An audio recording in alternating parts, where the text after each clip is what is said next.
Hello, friends. Today's question says, how do I teach my children the difference between loving an image bearer and affirming that person's sin? It's so easy to become the first to throw a stone, especially for young children. I don't want to foster judgmentalism in my children, but I also want to be careful to not make sin acceptable. This is a really important question for us to think through, because how do we train our children to love others while also recognizing when someone is sinning without condemning that person? This is a challenging concept even for us as adults. But I want to point out right off the bat, I think that the questioner does show a biblical understanding, which is the first step, that we are not to condemn others, that only God is the judge. While we can judge between something that is right and wrong based on God's word, we are not the ones to cast judgment. Only God is the judge. Yet we're also not to view sin as acceptable or to encourage others to stay in their sin. So having this biblical understanding is the first step. So today we're going to dive down deep into how can we equip our children to love others while also recognize when others are sinning against the holy God. For those of you I've never met before, my name is Elizabeth Urbanowicz. I'm the host of the Foundation Worldview podcast, where we seek to answer your questions so that you can equip the children that God has placed in your care to carefully evaluate every idea they encounter and understand the truth of the biblical worldview. While training children to love others will also recognize when someone is sinning is something that we seek intentionally to do in our God's Good Design curriculum here at Foundation Worldview. So as I go through answering this question, I am going to explain and model the process that we go through in that curriculum, which should hopefully help answer this question. So the first thing that we do in our God's Good Design curriculum, and the first thing that it's important to do in order to equip children to love others while recognizing sin, is that our children first need to understand the goodness of God's design. That it's so easy for us to start off with sin and to start talking about sin, but what sin is sin is really a corruption of goodness. So without the goodness, there could be no corruption. There would be nothing to corrupt. So we have to start off by first talking about the goodness of God's design. For example, if we want to address the sin of gossip, we first must start with the goodness of God's design for language and for communication. That this is a very good thing before we jump into the corruption. If we want to discuss stealing, we have to start off with the goodness of humans being able to create and to work. If we want to talk about disrespecting parents, we first have to talk about the goodness of family and God-given authority. If we want to talk about why we should not watch vile content, we first need to start off with the goodness of creativity and storytelling. This is something that we do in our God's Good Design curriculum. Before addressing the topics of transgenderism and pornography and homosexuality and divorce, we cover the goodness of God's design for our bodies, for gender, for marriage, and for family. So this is the first thing that we need to do. We need to help our children recognize the goodness of God's design. So before we just start off and, point out how someone else is sinning or how we are sinning, we need to make sure that our children understand this goodness, because sin is a corruption of the goodness. So without the goodness, there would be no corruption. There could be no corruption. So that's the first thing we need to do. The second thing that we need to do is we need to make sure that our children understand that deviations from God's good design are sin. So once we've laid that foundation for the goodness of God's design in a certain area, then we need to help our children understand that deviations from that good design are sin. And the way that we explain this in our God's Good Design curriculum is we say that sin is missing the mark. It's like when you're trying to shoot an arrow at a target and you miss that target. That God's goodness, God's design, who God is the mark, that God is perfect, that he is holy. And so God is the mark. And when we miss that mark, that is sin. We are missing God's good design. So we want to help our children understand that things such as gossip or stealing or disrespect or engaging in vile content, these are corruptions of God's good design. They're sin. They separate us from God, they hurt us, and they hurt others.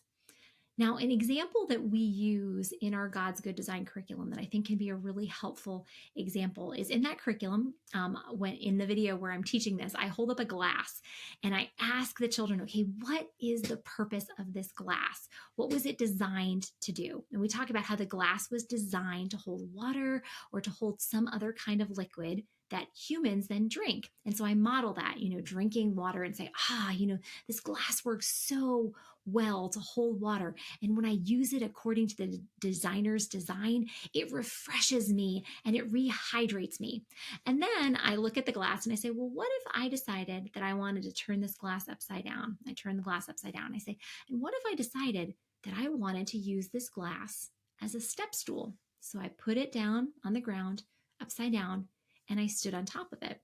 And I said, if I stood on top of it, would it lift me off the ground a little bit? Yeah, it would make me taller than I am. Now, would this glass work as well as a step stool? No, it would not work as well as a step stool because a step stool was designed for the purpose of holding people up, of lifting them off the ground. Where I say, it's possible to do this with a glass though. But I say, okay, what would eventually happen? Well, eventually this glass would crack under my weight because it was not designed to hold me up. And so eventually it would crack and it would break. It would miss out on its purpose of holding water or another liquid that humans can drink. And then what would happen to me? Well, my foot would get cut by the shards of glass. And so I would miss out on using this glass for its intended purpose, the reason the designer designed it, and I would also get hurt. Then we say it's the same with sin, that God has created our bodies and minds for some very specific purposes. And when we use our bodies and minds for those purposes, according to God's good design, well, then our bodies actually fulfill their purposes, and that's a good thing. And then we talk about how it's possible to use our bodies or to use our minds in ways that go against God's good design. And these things are possible. And when we do these things, they're called sin because they're missing the mark. They're not going according to God's good design. But just like when we take that glass and flip it upside down and stand on it, we're going to get hurt and we're going to miss out on God's good design. So we want our children to understand that this is what sin is. It's a deviation from God's good design. It is missing the mark. Okay, so the first thing I said we need to do is we need to make sure that our children know the goodness of God's design. Second thing, we need to make sure that they understand that deviations from God's good design are sin. And then the $1 million question is, okay, Elizabeth, so what do we do now once they recognize that sin is sin? How do we help them love others without just condemning them for their sin? So this third thing that we need to do is we need to help our children understand how to respond when they encounter others who are blatantly sinning. Now, the first thing our kids need to understand is that all humans are created in the image of God. In God's good design curriculum, we cover this in one of our first lessons in the unit on God's good design for us, that God designed us in his image. That means that all humans have inherent dignity, value, and worth. Nothing anyone does to us or that we do to ourselves can take away the fact that we are designed in God's image. So when we're talking to our children, we want to talk to them about all people being made in God's image. That's something that even, it's not easy, but when I'm stuck in traffic or when somebody cuts me off and I'm just kind of like upset on the road, what I say to myself out loud is, Elizabeth, that's an image bearer. Elizabeth, that's an image bearer. So am I frustrated that they just cut me off or, they did something else in traffic? Yes, but that is an image bearer and I need to treat them as such. So that's the first truth that we need to ground them in, that all humans are created in God's image. And then point out that, we're going to sin too. It's not just others out there who are sinful, that we are sinful as well. That is why we all need Jesus. Okay, so to understand that we're made in God's image, we are all sinful, and we can all be redeemed through the precious blood of Jesus. Now comes the part, okay, so how do we train them for when they encounter others who are blatantly sinning? So in our God's Good Design curriculum, we directly teach the children that at their age, it is not their responsibility to point out other people's sin or to tell them that they're wrong. And we say, sometimes for us as adults, it is our job to point out other people's sin. But as a child, that is not your job. And so then we teach the children 3 steps, and we actually have several lessons in the curriculum where we give them example after example after example after example, and we talk through with them how would they implement these 3 steps so that they are trained to make sure that they respond in the correct way. And so the 3 steps we give in God's Good Design is 1, recognize this is not God's good design. 2, remind yourself of the truth. 3, be kind. So first, recognize this is not God's good design. So in that curriculum, we talk about, if you encounter, neighbors on your block where there are 2 dads, or if you're at soccer camp and you encounter a little boy who is dressed as a little girl and is going by a girl's name. Okay, 1, you recognize this is not God's good design. The same thing would apply if, our children have a friend who is gossiping, or if they see someone who is, being disrespectful to their parents. They need to recognize this is not God's good design. Second thing, remind yourself of the truth. We teach children to do this in their minds, to practice quietly reminding themselves of the truth. So we teach them 2 catechizing phrases in God's Good Design for when they encounter a homosexual couple. We teach them to say in their minds, God designed marriage to be 1 man and 1 woman becoming 1 flesh for life. God's design is so good. And then if they encounter someone who is presenting themselves as the opposite gender, we train them to say, God designed us in his image as male or female. God's design is so good.